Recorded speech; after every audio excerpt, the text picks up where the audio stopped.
संतोषपुर नाम का एक छोटा सा शांत गांव था। वहां के लोग बहुत ही मेहनती और परिश्रमी थे।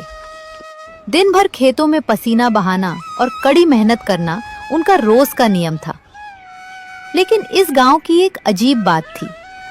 पूरे गांव में न तो कोई ढंग का ढाबा था और ना ही कोई खाने पीने का ठेला। शाम को जब गांव वालों का मन कुछ अच्छा खाने का करता तो उन्हें मजबूरन दूसरे गांव जाना पड़ता था। संतोषपुर में अगर कुछ था तो वो थी सिर्फ चौधरी की पनीर की दुकान। अब रोज रोज वही रूखा सूखा पनीर खाकर गांव के लोग पूरी तरह ऊब चुके थे। उन्हें अपनी जीभ के लिए कुछ नया, कुछ चटपटा चाहिए था। गांव के आखिरी छोर पर एक छोटी सी ढलती हुई झोपड़ी थी। उस घर में रहता था मुन्ना और उसकी बूढ़ी माँ। माँ की तबीयत पिछले कुछ समय से बहुत खराब चल रही थी। उनकी महंगी दवाइयों का खर्च उठाने के लिए मुन्ना के पास कोई और रास्ता नहीं था, इसलिए वो उसी चौधरी की पनीर की दुकान पर दिन रात मजदूरी करता था। रोज की तरह आज भी वो काम पर जाने से पहले अपनी माँ से बात करता था। अम्मा, मैं काम पर निकल रहा हूँ। आज आने में थोड़ी शाम हो जाएगी। तुम बिल्कुल चिंता मत करना और समय से अपनी दवा खा लेना। बेटा, वो दवाइयाँ खत्म हो गई हैं। अगर आज चौधरी से थोड़े पैसे मिल जाए तो आते समय शहर से दवा लेते आना। और हाँ, वो जो खांसी की सिरप लाते हो ना, वो मत लाना। मुझे अब काफी आराम है। पैसे फालतू में बर्बाद मत करना। अगर मन हो तो लाना, नहीं तो मैं वैसे भी ठीक हूँ। अम्मा, तुम मुझसे झूठ क्यों बोलती हो? तुम्हारी खांसी अभी ठीक नहीं हुई है। तुम बस परेशान मत हो। जब तक तुम्हारा ये बेटा मुन्ना जिंदा है, तुम्हें किसी बात की फिक्र करने की जरूरत नहीं है। मैं आज चौधरी से हाथ जोड़कर अपने हक के पैसे मांग लूंगा। अपना ख्याल रखना, मैं जा रहा हूँ। मुन्ना तुरंत घर से निकलता है और तेज कदमों से चौधरी की दुकान की तरफ बढ़ता है।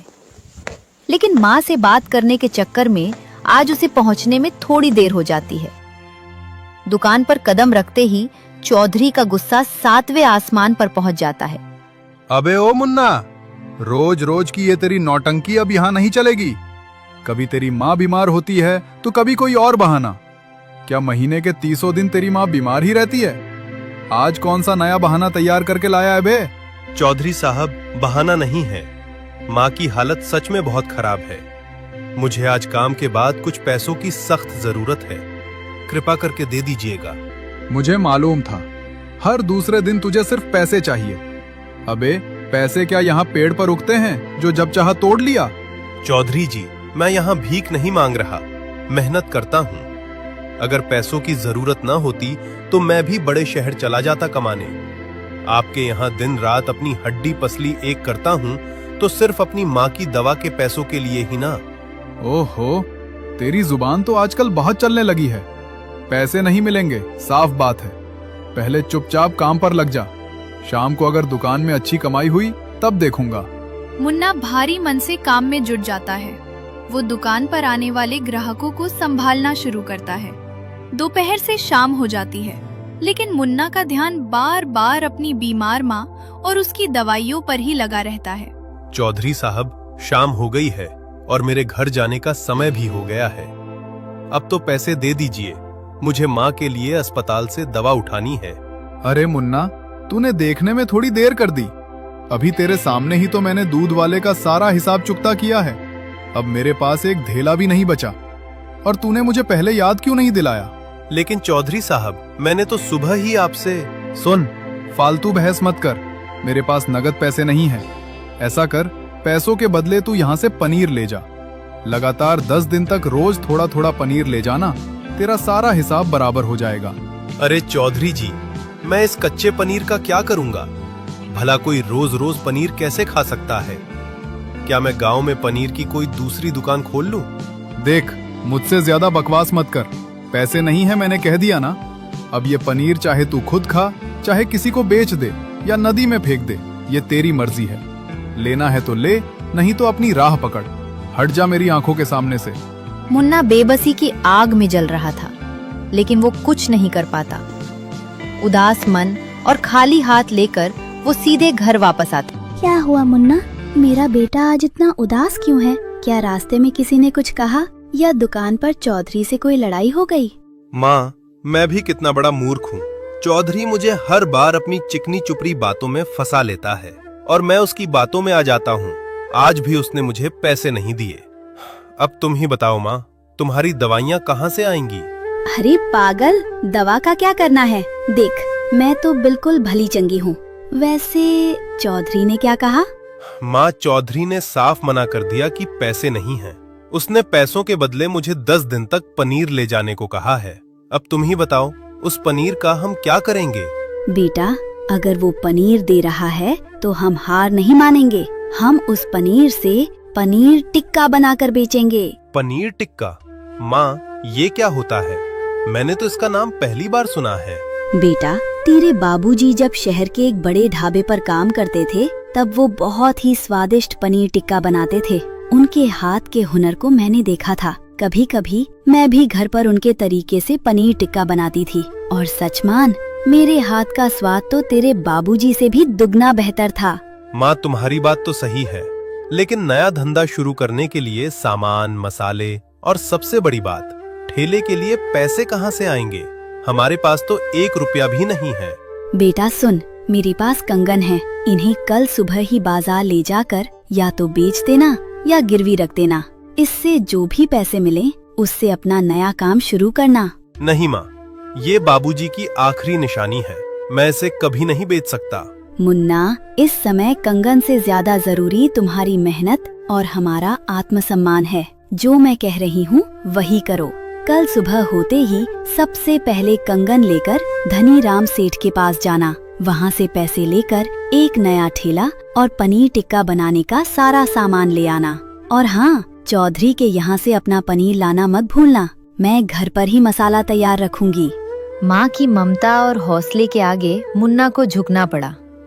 दोनों आंखों में नए सपने लिए उस रात सो जाते हैं।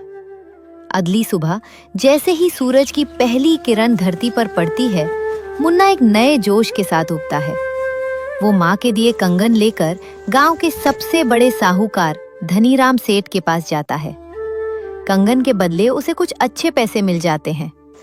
मुन्ना बिना वक्त गवाए सीधे शहर के बाजार जाता है।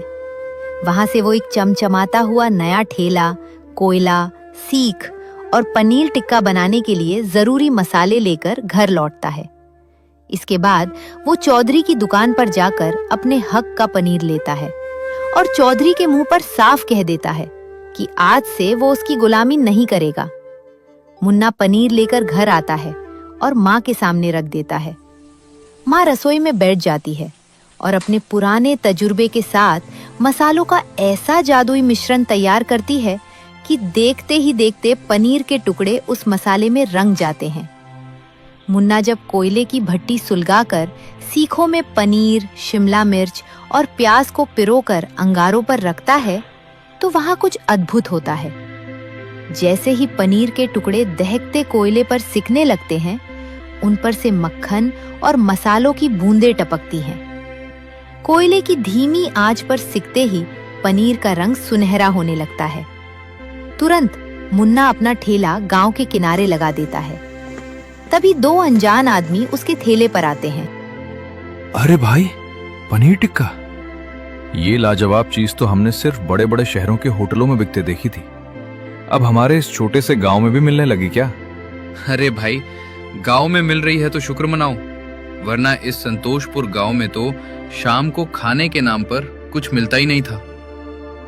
वैसे भाई एक बात बताओ, तुम्हारे दिमाग में गांव के भीतर पनीर टिक्का बनाने का ये अनोखा आइडिया आया कैसे?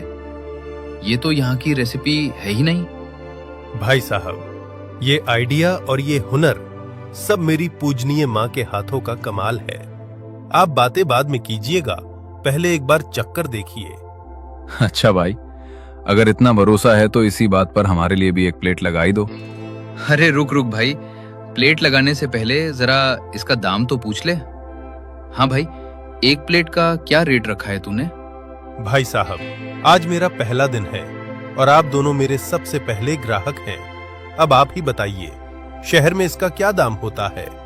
मैं गांव के हिसाब से क्या रेट रखूं? शहर में तो भाई साहब इसके कम से कम 50 रुपए प्लेट लेते हैं, पर हमारा गांव ठहरा, यहाँ इतना महंगा नहीं चल पाएगा। तुम चाहो तो इसका दाम 30 रुपए प्लेट रख सकते हो। ठीक है भाई साहब, ये लीजिए आपकी प्लेट। बस 30 रुपए ही दे दीजिएगा, पर पहले खाकर बताइए कि कैसा बना है। दोनों ग्राहक जैसे ही पनीर टिक्के का पहला निवाला अपने मुंह में रखते हैं, उनकी आंखें फटी की फटी रह जाती हैं। वो स्वाद इतना लाजवाब और बेमिसाल था कि दोनों कुछ पल के लिए अवाक रह गए। मसाले, मक्खन और आंच का ऐसा तालमेल उन्होंने जिंदगी में कभी नहीं चखा था।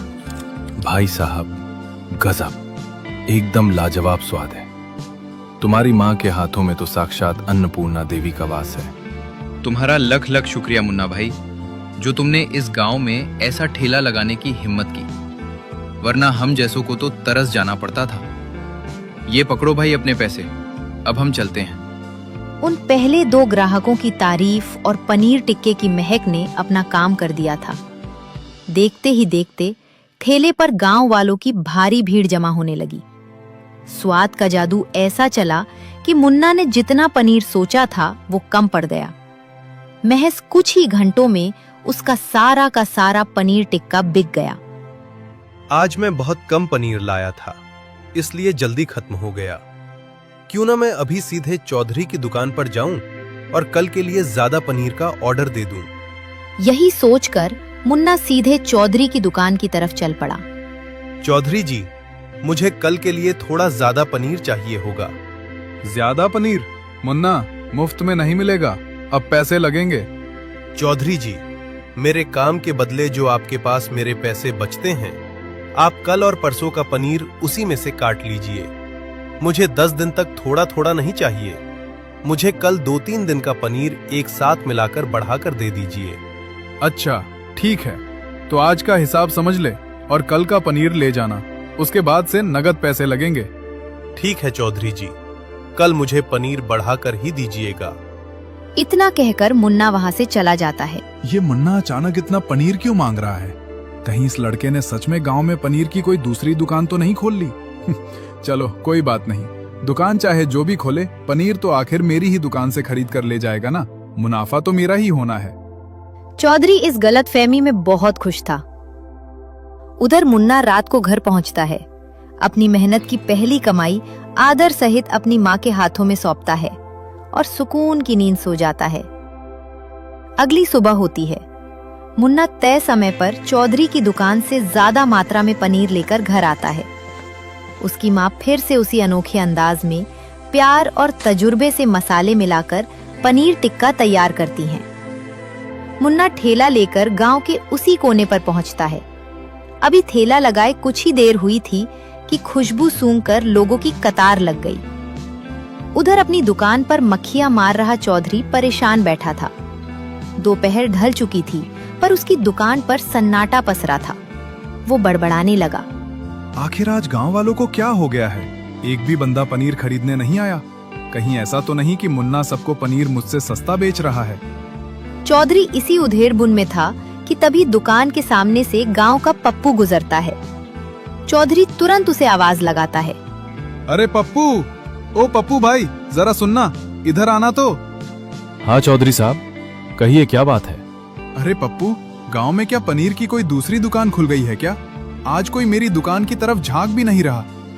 नहीं चौधरी साहब, पनीर की कोई दूसरी दुकान नहीं खुली है, पर हाँ, तुम्हारे यहाँ काम करने वाले मुन्ना ने अपनी दुकान जरूर खोल ली है।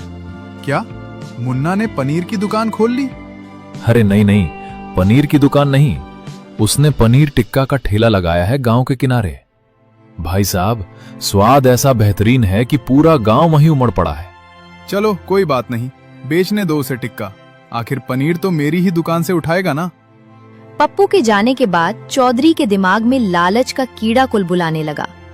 वो सोचने लगा, यही असली मौका है। मुन्ना का धंधा बढ़ रहा है, तो क्यों ना मैं कच्चे पनीर का रेट ही बढ़ा दूं। वो मजबूरन महंगे दाम पर खरीदेगा और मैं बिना मेहनत के मोटा पैसा कमाऊंगा। उधर ठेले पर गांव के बुजुर्ग मुन्ना से कहते हैं, मुन्ना बेटे, एक बात बताओ, तुम इतना स्वाद और इतना लाजवाब पनीर टिक्का इतने सस्ते दाम में क्यों बेच रहे हो? अगर यही चीज शहर में होती तो लोग खुशी खुशी 50 रुपए प्लेट दे देते, और तुम सिर्फ 30 रुपए में दे रहे हो। अरे कनक काका, हमारे गांव के लोग सीधे सरल और मजदूर हैं। गांव में दूध पर्याप्त है और चौधरी भी मुझे ठीक ठाक दाम पर पनीर दे देता है, तो मैं अपनों से ही ज्यादा मुनाफा कमाकर क्या करूंगा काका? मुझे इस धंधे से 2 वक्त की रोटी और माँ की दवा के लिए 5 से 10 रुपए बच जाते हैं। मेरे लिए उतना ही बहुत है। तुम्हारी बात तो नेक है बेटा, पर तुम उस चौधरी को नहीं जानते। वो बेहद लालची और कपटी इंसान है। अगर उसे भनक लग गई कि तुम्हारा धंधा इतना चोखा चल रहा है, तो वो जानबूझकर कच्चे पनीर का रेट बढ़ा देगा। तब तुम क्या करोगे? काका, आप क्यों फिक्र करते हो? उस चौधरी की दुकान पर बरसों से दूध फाड़ने से लेकर पनीर जमाने तक का सारा काम मैं ही तो करता था। पनीर बनाना मुझे बहुत अच्छे से आता है। अगर उसने चालाकी की तो मैं खुद अपने घर पर शुद्ध पनीर तैयार कर लूंगा। शाबाश बेटे, बस ये दुकान बंद नहीं होनी चाहिए, और स्वाद हमेशा ऐसा ही रखना। अपनी माँ से कह देना कि कनक चाचा ने कहा है, स्वाद बहुत लाजवाब है। बहुत बहुत तरक्की करो बेटा। कनक चाचा मुन्ना को आशीर्वाद देकर चले जाते हैं। धीरे धीरे शाम गहरा जाती है और मुन्ना का सारा पनीर टिक्का फिर से बिक जाता है। वो खुशी खुशी घर लौटता है, पैसे माँ को सौंपता है और थका होने के कारण तुरंत सो जाता है। लेकिन आने वाली सुबह मुन्ना के लिए एक नई परीक्षा लेकर आने वाली थी। अगली सुबह होती है। वो चौधरी की दुकान पर जाता है। पनीर महंगी होने के कारण वो पनीर नहीं लेता है और ठेला नहीं खोलता। थोड़ी देर बाद गांव वाले उसके घर आते हैं। मुन्ना साफ साफ बता देता है, जब तक पनीर महंगी रहेगी ठेला बंद रहेगा। इतना सुनते ही गांव वाले चौधरी की दुकान पर गए और जोर जोर चिल्लाने लगते हैं, अगर पनीर सस्ती नहीं हुई तो कोई किसान दूध नहीं बेचेगा। इतना सुनते ही वो डर गया और पनीर सस्ती कर दी। तो दोस्तों, इस तरह गांव वालों ने मिलकर मुन्ना का ठेला फिर से खुलवाया। सीख, एकता ही ताकत है, तो हमेशा एकजुट रहिए।